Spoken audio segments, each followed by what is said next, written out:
juste parce que j'étais vraiment ça, plus claire que mes parents.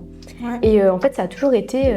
ouais, Laurine, elle est plus claire que la population de l'Inde du Sud. On dirait plus une Indienne du Nord. Ça a toujours été les remarques qui revenaient. Parce que dans l'Inde du Nord, les gens sont un peu plus clairs. Et encore, ça dépend des endroits. Mais c'est vrai que dans le Sud, ils sont plus foncés. Et du coup, ça a toujours été ces remarques qui revenaient, même dans ma famille et tout. Et du coup, l'anecdote dont tu parlais est assez dingue. Parce que, bon, comme on le sait, les mariages arrangés sont très fréquents. Parenthèse, c'est pas forcément mauvais. Hein. Notre sujet encore. Ouais.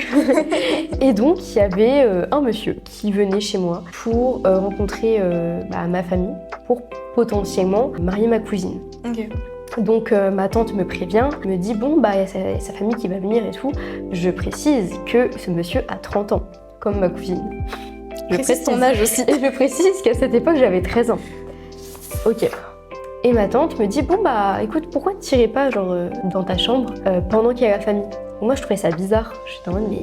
Et en fait, après, c'est là que j'ai compris qu'ils m'ont demandé de rester dans une pièce à part parce que j'étais soi-disant trop blanche par rapport à ma cousine. Et ils avaient peur que, du coup, le mari qui a 30 ans... Peut-être que tu fasses de l'ombre à ta cousine. Voilà, en fait. alors que j'ai 13 ans à cette époque. C'est ouf quand même. Et du coup, là, on capte... Rien qu'à cette anecdote, à quel point le colorisme, c'est quelque chose qui est Ancré, hyper présent et ancré dans bien la sûr. culture des Sips. Des Sips.